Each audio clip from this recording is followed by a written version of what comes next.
하나님 말씀은 역대하 26장 3절에서 5절까지 말씀입니다. 역대하 26장 3절에서 5절 함께 봉독합니다.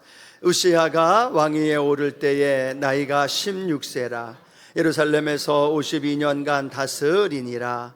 그의 어머니의 이름은 여골리아요 예루살렘 사람이더라. 우시야가 그의 아버지 아마샤의 모든 행위대로 야훼 보시기에 정직하게 행하며 하나님의 묵시를 밝히 아는 스가랴가 사는 날에 하나님을 찾았고 그가 야훼를 찾을 동안에는 하나님이 형통하게 하셨더라. 아멘. 오늘 본문 말씀 가지고요, 한결같아야 합니다 라는 제목으로 함께 은혜 말씀 나눕니다. 함께 고백할까요? 한결같아야 합니다. 2부 예배 때 한결같아야 합니다 했더니 성가대에서 빵 터졌어요. 왜냐하면 2부 성가대 지휘자가 이름이 한결이었다. 옆에 계신 분하고 인사하며 고백할까요? 하나님 앞에 한결같이 살아갑시다. 함께 인사할까요? 하나님 앞에 한결같이 살아가기를 축복합니다. 한결같다라는 말은 어떤 의미일까요? 시작부터 중간과 끝까지 변함이 없다는 거겠죠. 어떤 상황과 환경이 다가와도 변함이 없이 변질되지 않고 한결같이 연결되어지는 걸 그렇게 표현합니다. 긍정적인 측면에서는 그만큼 더한 칭찬이 없겠죠. 한결같습니다. 신앙이 한결같고 주님을 향한 사랑이 한결같고 흔들리지 않는 그 모습 보면서 한결같습니다 라고 하는 것은 엄청난 칭찬이죠. 부정적인 측면에서는 어떨까요? 야, 변하지 않아. 어떻게 저렇게 변하지 않을까? 그 성격, 자기만 아는 성격, 변하지 않아, 한결같아 라는 말은 부정적인 측면으로 참 안타까운 마음을 표현할 때 그렇게 사용하기도 합니다. 오늘 우리 삶의 긍정적인 측면에서 하나님 앞에 날마다 한결같은 은혜가 있게 되기를 주님의 이름으로 축복합니다. 또 혹시나 부정적인 측면에서의 그 삶의 모습이 있다면 오늘 새롭게 변화되고 또 그 은혜 안에서 새롭게 하나님이 회복되는 은혜가 있게 되기를 축복합니다. 왜 이런 이야기를 나누냐 하면 우리가 오늘 역대기서를 함께 나누는데요, 역대기서에 나오는 이스라엘의 왕들의 모습이 한결같지가 않아요. 맨 처음 하나님 은혜 안에서 왕이 되고 그 하나님을 섬기고 또 그 하나님 앞에 예배하면서 하나님께 나아가다가 그렇게 되면 하나님이 어떻게 할까요? 그들에게 복을 주시고 나라가 부강하게 되고 문제가 대적들에게서 구원받게 되고, 그러면 갈수록 더 어떻게 해야 될까요? 한결같은 믿음으로 하나님 더 잘 섬겨야 되는데 왕들의 모습을 봤더니 자기가 이긴 줄로 알고 교만해지기 시작합니다. 하나님을 더 가까이 해야 되는데 하나님을 멀리하기 시작하고 또 하나님 앞에 범죄하며 악한 행동을 하는 모습들이 역대기서에 또 열왕기서에 나오는 이스라엘 백성들의 왕들의 모습이 기록되어 있는 모습을 봅니다. 우리가 잘 아는 솔로몬도 그랬죠. 처음 하나님 앞에서와 마지막 솔로몬의 모습. 히스기야 왕도 자신의 어떤 삶의 왕으로서의 모습은 좋았지만 후대를 향한 안타까운 모습도 봅니다. 다윗조차도 때로는 범죄하기도 하고 또 하나님께 다시 회복되는 은혜도 있게 되고, 이런 한결같은 신앙을 지키는 것이 쉬울까요? 어려울까요? 어렵다는 겁니다. 이스라엘의 왕들만 왜 어떻게 저렇게 할 수 있을까라고 말할 것이 아니라 우리의 인생도 한결같은 믿음을 지키기가 어렵다는 거죠. 그런데 오늘 본문 중심으로 해서 그나마 한결같은 믿음의 삶을 살아가는 방법을 우리에게 제시해 주고 있는데요, 이 방법을 우리가 세 가지 기억하면서 하나님 앞에서 한결같은 은혜 마음껏 누리고 또 하나님 앞에도 저와 여러분의 신앙이 한결같은 믿음의 삶이 되기를 축복합니다. 자, 그러기 위해서는 첫 번째로 영적인 스가랴가 필요하다라고 함께 좀 나눠봤으면 좋겠습니다. 오늘 본문에는 우시야 왕이 나옵니다. 마찬가지로 우시야 왕도 통치 초반에는요 굉장히 하나님을 섬기고 정직하게 하나님 앞에 나아갑니다. 그래서 하나님 앞에서 남유다가 크게 경제적으로 번영하고 강성하면서 이웃 나라에도 알려지는 만큼 많은 부강한 나라가 됩니다. 그런데 문제는 후반에 우시야 왕도 교만하기 시작합니다. 자기 자신이 무언가를 이룬 것처럼, 그리고 심지어 제사장이 분향해야 하는 걸 제사장의 자리를 빼앗고 자기가 분향하려다가 나병이 들리게 되어지고 결국은 비참한 최후의 결과를 보게 되어집니다. 그런데 이 우시야 왕의 이런 최후의 안타까운 모습을 연결시키는 한 사람과 연결되어져 있는 모습을 보게 되는데요, 역대하 26장 5절 말씀입니다. 우리 같이 한번 읽어봅니다. 하나님의 묵시를 밝게 하는 스가랴가 사는 날에 하나님을 찾았고 그가 야훼를 찾을 동안에는 하나님이 형통하게 하셨더라. 오늘 중심에 어떤 인물이 나와요? 스가랴라는 인물이 나옵니다.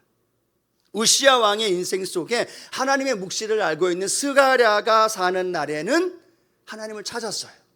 그런데 스가랴가 죽은 이후에는 우시야 왕이 하나님을 찾은 것이 아니라 교만하고 악을 행하며 살았던 모습을 보게 되어지죠. 이 스가랴의 모습, 한 사람이 우시야 왕을 하나님을 섬기고 하나님을 찾는 사람으로 만들었고 또 영적으로 그를 하나님을 경외한 사람으로 만들었던 모습을 스가랴라는 사람과 연결시키고 있다는 겁니다. 물론 제8대 왕이었던 요아스 왕 때도요, 그 요아스 왕의 인생을 제사장 한 사람과 연결시켜서 그의 인생이 나누어지는 걸 우리에게 가르쳐 줍니다. 우리 역대하 24장 2절인데요, 함께 읽어봅니다. 제사장 여호야다가 세상에 사는 모든 날에 요아스가 야훼 보시기에 정직하게 행하였으며, 요아스 왕도 그 당시의 제사장이었던 여호야다가 살아있을 때는 하나님을 섬깁니다. 근데 제사장 여호야다가 죽은 뒤에는 하나님 앞에 교만하면서 하나님을 멀리하는 모습이 기록이 되어져 있다는 거죠. 스가랴 한 사람, 여호야다의 한 사람의 영향력이 그만큼 중요한 역할을 하고 있다는 겁니다. 신약 성경에 보면 우리가 잘 아는 사도 바울에 잘 알고 있습니다. 사도 바울도 어땠을까요? 그가 다메섹 도상에서 예수님을 만납니다. 그러니까 곱장 와서 안디옥 교회의 리더가 되고 또 사도들과 함께 연결해서 복음을 전하고 1차, 2차, 3차 선교 여행을 했던 것이 아니라 이 바울은요, 자기 고향 다소에 가서 잊혀진 존재로 살아갑니다.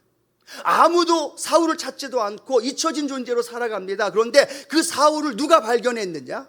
누가 안디옥으로 끌고 데리고 왔느냐? 그리고 안디옥에서 그를 리더로 세웠느냐? 성경은 이렇게 기록합니다. 사도행전 11장 25절에서 26절입니다. 바나바가 사울을 찾으러 다소에 가서 만남에 안디옥에 데리고 와서 둘이 교회에 1년간 모여 있어 큰 무리를 가르쳤고 제자들이 안디옥에서 비로소 그리스도인이라 일컬음을 받게 되었더라. 아멘. 무명이었던 바울이 유명한 자가 되고 복음을 증거하는 자, 성경을 기록한 자, 수많은 교회를 세울 수 있었던 사람, 그 이유가 무엇이냐? 바나바라는 한 사람이 바울을 하나님께로 인도하면서 많은 제자들과 소개하면서 그의 역할을 감당할 수 있도록 인도해 주었다는 거죠. 오늘 왜 이렇게 스가랴와 여호야다, 바나바의 이야기를 할까요? 오늘 저와 여러분이 이렇게 오늘 하나님께 예배드리는 한 분 한 분의 삶의 현장에도 영적인 스가랴가 있었다는 것을 인정하는 은혜가 있게 되기를 축복합니다.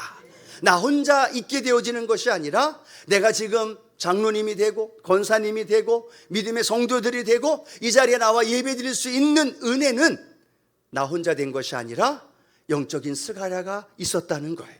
내 손을 잡고 교회로 인도해 준 스가랴, 내 삶의 현장 안에 하나님을 소개하고 함께 믿음의 길을 걸어갈 수 있도록 인도해 주신 스가랴 한 사람이 있었기 때문에 내가 오늘 존재하고 있다는 것 인정하는 은혜가 있게 되기를 축복합니다.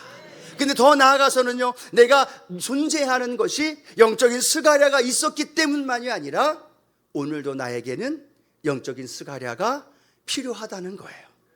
오늘도 내 삶과 내 인생과 내 믿음의 길을 걸어갈 때 나와 함께 하면서 내가 올바로 하나님을 섬길 수 있도록, 내가 주님 전에 나와 예배드릴 수 있도록 스가랴가 우시야에게 영적인 모사가 되어서 가르치기도 하고 코치해 주기도 하고 손잡고 인도해 주기도 했던 것처럼 저와 여러분의 신앙생활 속에 영적인 스가랴가 오늘 우리에게 필요하다는 거예요.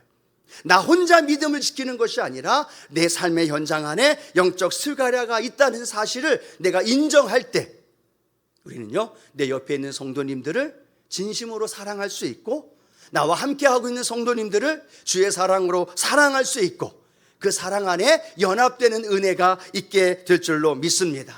사울 왕에게 사무엘이 있었어요.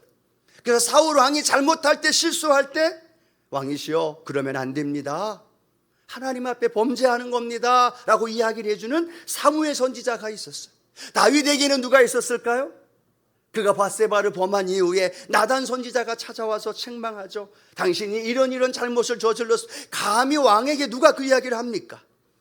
화가 나서 그 선지자의 생명을 잃게 할 수도 있는데, 그럼에도 불구하고 나단 선지자를 통하여서 다윗에게 잘못된 것을 지적해 줄 수 있는 영적인 모사가 있었다는 거죠.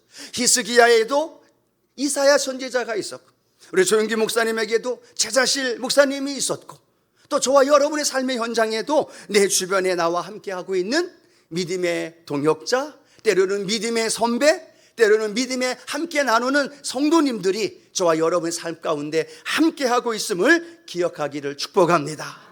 때로는 귀찮기도 하고요, 때로는 부담되기도 하고요, 때로는 좀 많은 마음에 불편한 일들이 겪을 수도 있을 겁니다. 그럼에도 불구하고 성도로서의 삶은 그리스도의 지체로서 함께 세워져 가는 거예요. 여러분, 이 교회가 그리스도의 몸인 것 믿으시면 아멘 합니다. 그런데 성경은 그리스도의 몸을, 그리스도의 지체된 저와 여러분이 함께 세워져 간다라고 이야기를 하는 거예요. 그 함께에는 나만이 아니라 영적인 스가랴가 있음을 인정하게 되어지고, 그 스가랴를 통하여 내 삶 속에 함께 걸어가는 믿음의 동역자, 믿음의 선배, 믿음에 함께하는 후배들이 우리 가운데 함께하고 있다는 것을 기억하기를 축복합니다. 여러분, 오늘날 세대가 워낙 개인주의적이다 보니까 세상의 흐름도 그래요. 나만 잘하면 되지, 옆 사람에 의해서 간섭했다가 괜히 어떻게 돼요? 불똥 튀기도 하고 화가 들어오기도 합니다. 사회생활에서만이 아니라 교회에서도 괜히 이거 이렇게 해야 됩니다 말 한마디 했다가 어떤 또 반응이 나올 줄 모르니까 불편해하기도 하고 두려워하기도 하고, 그런 삶의 모습을 살아간다는 거죠. 그럼에도 불구하고 오늘날 하나님의 교회에는요, 믿음의 선배들이 필요하다는 거예요. 믿음의 올바른 길을 가르쳐 줄 수 있는 성도님들이 필요하다는 거예요. 그런 삶이 오늘 저와 여러분 안에 함께하기를 소원합니다. 저도 여기서 지금 담임 목사로 사역을 하지만, 이전에 여도수목음교회에서 사역할 때는 늘 교역자들 400여 명 모이면 원로 목사님 그때마다 우리 주의 종들에게 올바로 가야 할 길에 대해서 말씀해 주셨어요. 잘못하면 책망도 하시고 올바른 길을 가르쳐 주고 깨어 기도하면서 바로 서게끔 그렇게 가르쳐 주셨던 조영기 목사님 계셨고, 이영훈 목사님 계셨고, 지금은 또 우리 당장 목사님 계셔.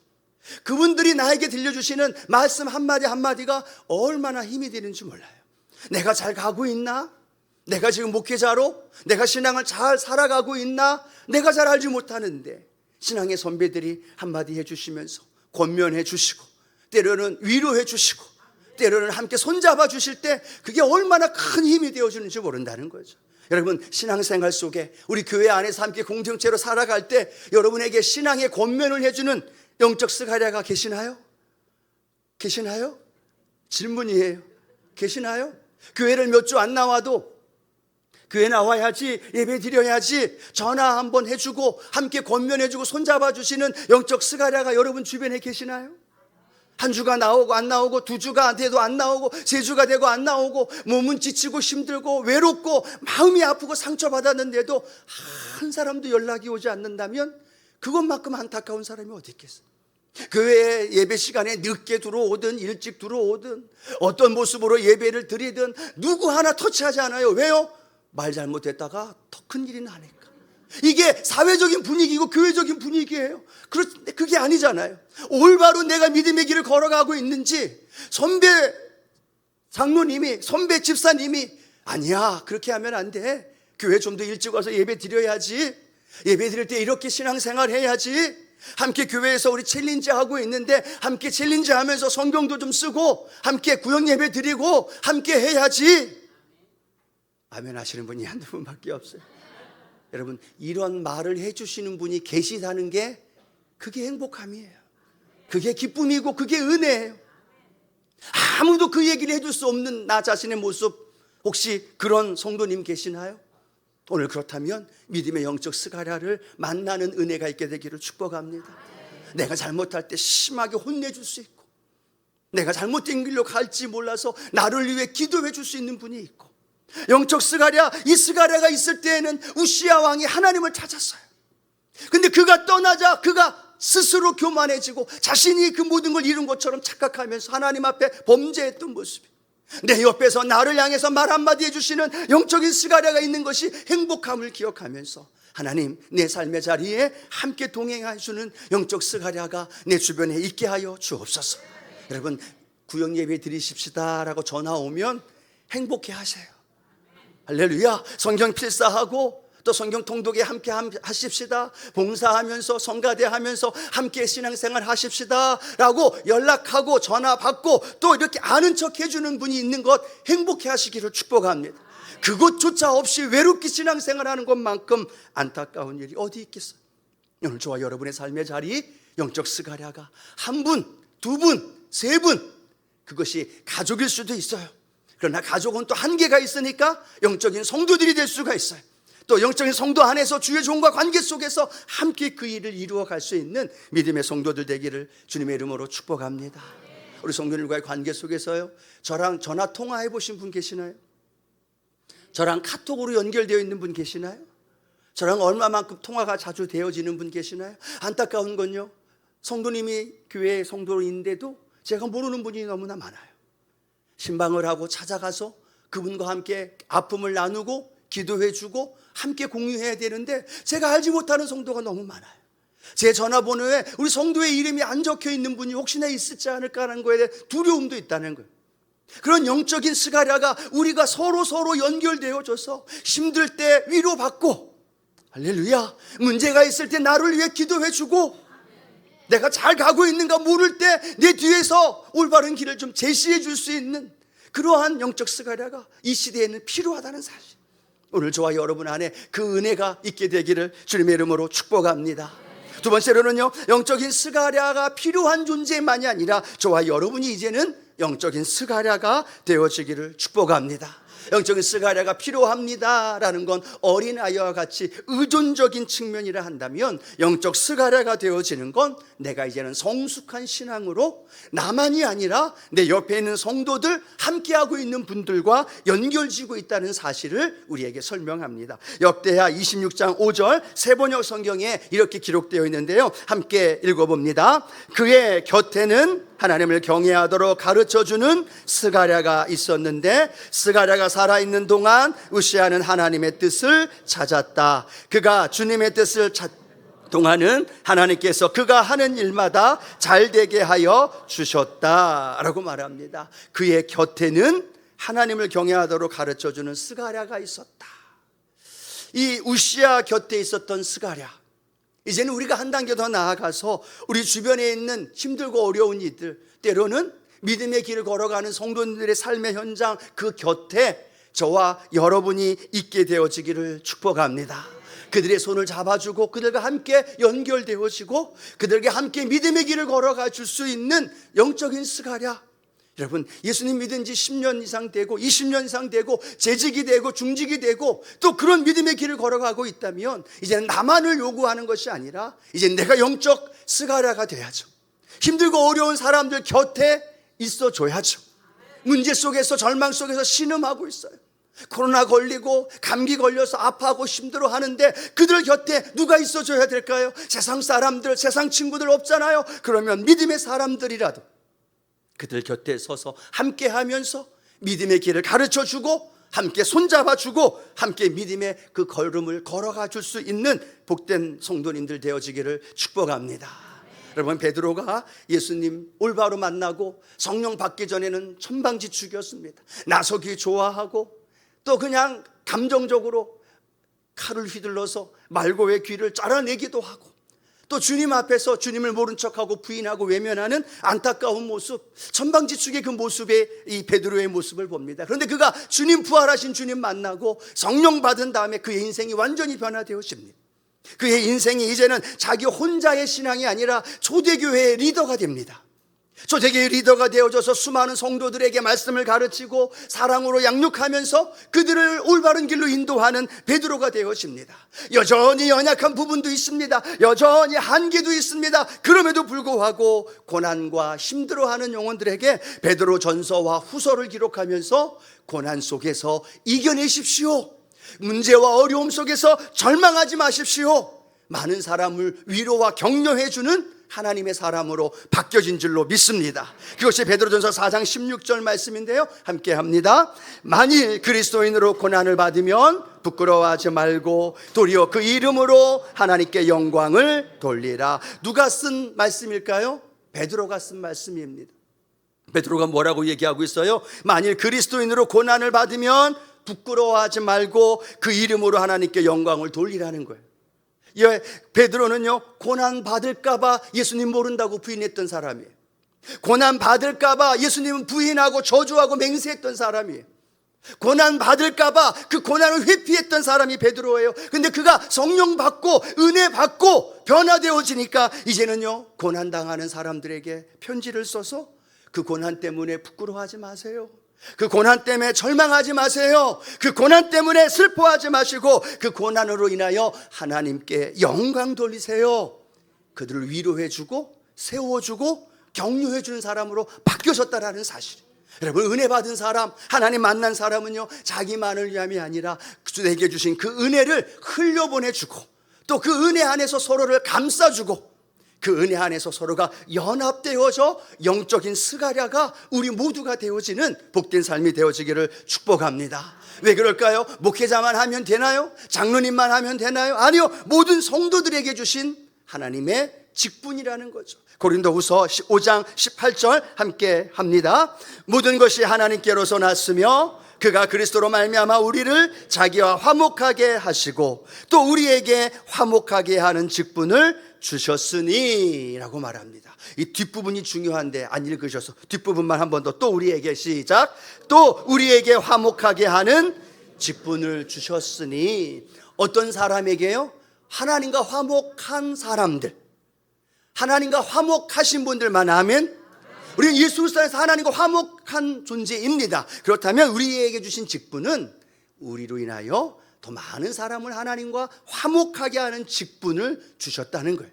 영적인 스가랴가 되게 하는 직분을 주셨다는 거예요. 그래서 이제는 나 중심이 아닌 서로를 주님께로 인도하고 함께 연합하는 복된 믿음의 성도님들로 우리의 삶을 인도해 주신 줄로 믿습니다. 말씀을 준비하는데 어제 저에게 매일마다 이렇게 좋은 글과 이미지를 보내주시는 몇몇 분이 계시는데 그 글을 보내준 그 이미지 안에 오늘 말씀과 좀 연결되어 있는 이미지가 있더라고요. 한번 같이 한번 봐주시겠어요? 같이 한번 읽어보도록 합니다. 시작. 그 옆에 누군가가 빛이 되어주면 그 사람의 인생도 빛이 나겠지요. 오늘 누군가에게 빛과 소금이 되는 아름다운 하루 되시기를 기원합니다. 어제 저희 카톡이 아침에 왔어요. 봤더니 어떤 내용이에요? 한번 더 보여주시겠어요? 내용이 어떤 내용이냐면 우리가 완벽하진 않지만 또 주변에 있는 사람들이 완벽하지는 않지만 어떻게 하라고 말씀하고 있어요? 그 옆에 누군가가 빛이 되어주면 나로 인하여 옆에 있는 분들이 빛나는 인생이 되겠죠. 세상에 왜 저와 여러분을 빛과 소금으로 그렇게 하나님이 부르셨느냐? 그 빛이 되어줄 때에 내 옆에 있는 분이 빛나는 인생이 되기 때문에, 나만 빛나는 게 아니라 나와 함께하는, 내가 영적 스가랴가 되어줘서 내 옆에 있는 분을 손잡아주면, 나와 함께 같이 그 길을 걸어가 주게 되면 그들도 빛나는 인생이 되어지고 저와 여러분은 빛과 소금의 역할을 감당하게 되어지고 더 큰 하나님의 은혜가 우리의 인생 속에 이루어집니다. 아유, 저는 목사님 이제 집사 된 지 얼마 안 됐고 아직 믿음이 연약해요. 아유, 제가 뭐 그런 걸 할 수 있을까요? 아니요, 그 곁에 있어 주기만 하면 됩니다. 함께 손만 잡아주기만 해도 됩니다. 스가랴 되어지는 마음으로 겸손하게 그를 위해 기도해주고 그를 위해 함께 해주면 그 삶의 자리가 영적 스가랴로서 수많은 사람을 살리고 또 그들 통해서 하나님의 구원의 역사가 우리 안에 일어납니다. 영적 스가랴가 우리가 함께 되십시다. 아니, 나밖에 없어, 이런 교만함이 아니에요. 연약함 속에서 그럼에도 불구하고 나를 통해 그 일을 이루기를 원하시는 하나님이 계시다는 걸 믿고 단 한 사람만을 위한 영적 스가랴, 또 우리 모두를 위한 영적 스가랴가 함께 되어질 때 하나님의 크신 은혜로 함께 하실 줄로 믿습니다. 자, 세 번째 마지막 우리가 기억해야 할 것은요, 홀로 서기입니다. 영적 스가랴가 필요합니다. 또 영적 스가랴가 우리가 되어져야만 합니다. 그럼에도 중요한 건 뭘까요? 우리의 믿음, 우리의 신앙은 내 개인의 신앙으로밖에 하나님 앞에 나아갈 수밖에 없다는 거죠. 우시아가 스가랴가 함께 살고 있을 때 하나님을 진정으로 만났다면, 하나님을 진정으로 경외하면서 그 하나님과의 밀접한 교제 안에 나아갈 수 있었다면, 스가랴를 통해서가 아니라 직접 우시아와 하나님과 1대1의 관계였다면, 스가랴가 없을 때에도 우시아는 하나님과 하나님 은혜 안에 하나님을 찾으며 살아가지 않았을까? 그런데 이 우시아는 늘 스가랴를 의존하면서 스가랴의 눈치를 보면서 그러면서 믿음의 길을 걸어간다고 걸어갔더니 스가랴가 존재하지 않으니까 결국은 하나님 앞에 범죄하는 연약한 모습을 보게 됩니다. 우리 함께 오늘 예배드리는 성도님들을 생각해 보고요, 우리 주변에 함께하는 가족들을 한번 생각해 보기를 원합니다. 내 신앙의, 내 삶의 현장 안에 나를 돕는 영적 스가랴에 너무나 의존되어져 있지는 않나요? 영적 스가랴가 되어진 내 삶의 현장에도 하나님과의 내 1대1의 관계 속에서 내가 올바로 서 있는 것이 아니라 가정의 평화를 위해서, 오지 않으면 또 어떤 일이 벌어질 줄 모르는 불안과 두려움 때문에 하나님께 나와 예배하고 하나님을 믿음의 길을 걸어가지 않으면 무언가가 불편하고 또 그런 삶이 되어질까 봐 그렇게 교회에 나오는 분 혹시 계시다면, 오늘 우시아가 스가랴를 통한 하나님을 만남이 아니라 우시아가 하나님을 직접 만나야 하듯이 오늘 이 자리에 함께한 성도님들이 그 하나님을 직접 1대1로 만나는 은혜가 있게 되기를 축복합니다. 어머니가 만난 하나님은 어머니가 만난 하나님이에요. 왜 우리 자녀들이, 요즘은 그렇죠, 예전 같으면 대학교 가면 다 세상으로 나가고 교회를 떠난다고 이야기를 하는데, 요즘은 중학생만 되면 교회를 떠나고 세상을 향해 나아가고 부모님 말씀 안 듣고 교회 오지 않는다고 이야기를 하죠. 왜 그럴까요? 부모로서의 역할로서 그들을 세워주는 역할도 중요하지만 그 자녀들이 1대1로 하나님을 만나는 일이 있어야 된다는 거예요. 1대1로 하나님을 만나는 역사가 나타나야 된다는 거예요. 교회 5년 10년 다니고 집사가 되고 장로가 되고 목사가 돼도요, 하나님과의 인격적인 1대1의 만남이 없다면, 성령님과의 충만한 은혜를 맛보지 않는다면 삶의 문제가 다가오고 어려움이 다가오고 내 옆에 스가랴가 없을 때 주저앉아 낙심하며 슬퍼할 수밖에 없는 모습이 우리의 모습이라는 사실이. 그러나 중요한 건 하나님, 오늘 이 자리에 나온 한 분 한 분이, 믿음의 자녀들이, 특별히 우리 청년들과 주의 자녀들이 주님을 인격적으로 만나는 그 은혜가 있게 되기를 축복합니다. 주님 아니면 안 됩니다라는 영적인 갈급함 속에서 주님 만나야죠. 교회에 와서 예배 드리고 수십 년 동안 교회는 다녔는데 아직 구원의 확신이 없고, 누구 때문에 교회에 나와서 이 자리에 앉아 있고 어떤 환경 때문에 내가 지금 그런 신앙의 길을 걸어가고 있다면, 아니요, 오늘 주님 만나는 은혜 있게 되기를 축복합니다. 내 믿음은 괜찮지, 이 정도면 됐지, 천만에요. 우린 다 경험했어요. 코로나 팬데믹 겪으면서 교회 나오지 못하고 환경이 어려워지고 그렇게 하나님 앞에 나아가는 그런 삶이 무너지자 수많은 사람들이 믿음을 잃어버렸어요. 지금도 주님께 나오지 못한 많은 사람들이 있어요. 그 사람들이 왜 그랬을까요? 나는 이 정도면 됐지, 이 정도 믿음이면 됐지, 내가 교회 다닌 짬밥이 몇 년인데, 내가 성경 읽은 그 말씀이 얼마나 많았는데, 내가 들은 말씀, 내가 얼마나 많은 지식을 알고, 내가 지금 재직인데 라고 착각하고 있을 때 코로나 팬데믹 통해서 우리는 무너지고 또 연약한 모습을 적나라하게 보여줬던 거죠. 왜 그랬을까요? 내 자신이 광야와 같은 인생의 절망과 고난 앞에서 그 하나님을 만난 적이 없어요. 내 스스로가 성경을 펴고 성경을 읽어가면서 묵상해 본 적이 없어요. 하나님을 갈망함으로 기도회에 나와서 금식하며 기도하며 하나님 만난 적이 없어요. 그냥 주일날 오고 그냥 예배 끝나면 나는 예수님 믿는 사람이지, 종교인이지, 그리스도인이지라고 착각하며 살다가 문제가 다가오면서 와르르 무너졌던 것이 우리 한국교회의 현실의 모습이에요. 그렇다면 오늘 저와 여러분은 하나님 앞에서 내 개인적인 믿음, 내 개인적인 신앙, 그건 홀로 서는 거예요. 내 아들, 딸 홀로 서야 돼요. 그들이 결정해야 되고 그들이 함께 그 길을 걸어가도록 우리가 이끌어줘야 되지만, 그들이 하나님 만날 수 있도록 중보해주고 함께 손잡아 주어야 하는 역할 해야 하지만, 중요한 건 그 한 사람 한 사람 한 사람 하나님 만나 주셔야 돼요. 주님 만남이 있어야 돼요. 할렐루야. 야곱이 야복강가에서 환두뼈가 부러지면서 하나님 만나는 그 체험이 있어야 된다는 거예요. 모세가 호렙산에서 하나님의 부르심에 감히 만나면서 그 임재를 체험하는 시간이 있어야 되고, 바울이 다메섹 도상에서 주님 만났던 것처럼 그 만남의 장이 있어야 되는 거예요. 교회에 오는 것 할렐루야 감사합니다. 예, 축복합니다. 그러나 성도님들, 그 너머에 있는 주님과의 인격적인 만남과 성령의 은혜와 능력을 체험할 수 있는 믿음의 삶이 되어지기를 주님의 이름으로 축복합니다. 그래서 홀로 서야 합니다. 홀로 서는 한 사람 한 사람 모습 보면서 직접 그들이 하나님 만나야 돼요. 이번 주 목요일, 금요일, 토요일 청년들이 파워캠프 갑니다. 그 청년들 보면 하나님 만난 청년도 있고 하나님 만나지 않고 어쩔 수 없이 따라가는 청년도 있어요. 근데 그 캠프를 통해서 우리가 기도해야 할 게 뭘까요? 그들이 하나님 만나야죠. 성령 체험해야죠. 그래야 어떤 상황과 환경이 와도 교회를 등지는 게 아니라 도리어 세상에 나가서 사회에서 그들 삶의 현장 안에 복음의 증인으로 살아가는 그 역사가 일어날 줄로 믿습니다. 오늘 성도 여러분, 이 자리에 오신 분들, 저도 마찬가지예요. 왜 제가 이렇게 목소리 높여가면서 매 주일마다 땀을 범벅이 되면서 하나님 앞에 찬양하며 기도하는지 아시나요? 한 사람이라도, 이전에 온 한 사람이라도 그 주님 만나면 그거로 저는 만족하거든요. 그 역사를 함께 기도해 주면서 함께 격려하면서 만들어갈 때 우리가 영적 스가랴가 되고 또 그 필요한 이들에게 손잡아주고, 그러나 영적인 신앙 안에서 1대1의 만남과 주님과의 영적인 교제가 일어나는 그런 은혜가 오늘 우리 예배 안에, 우리 삶의 현장 안에 일어나기를 축복합니다. 내 자녀에게 그 일이 일어납니다. 내 손주들에게 그 일이 일어납니다. 그래야 그들이 세상을 이길 수 있고요, 우리가 세상을 이길 수 있고 한결같은 믿음으로 하나님 앞에 나아갈 수 있습니다. 그런 삶을 하나님께서 오늘도 우리에게 부어 주십니다. 그러기에 우리를 불러주셨고, 오늘도 이 말씀 붙들고 함께 찬양할 때 그 주님의 만남과 그 은혜가 우리 안에 넘쳐납니다.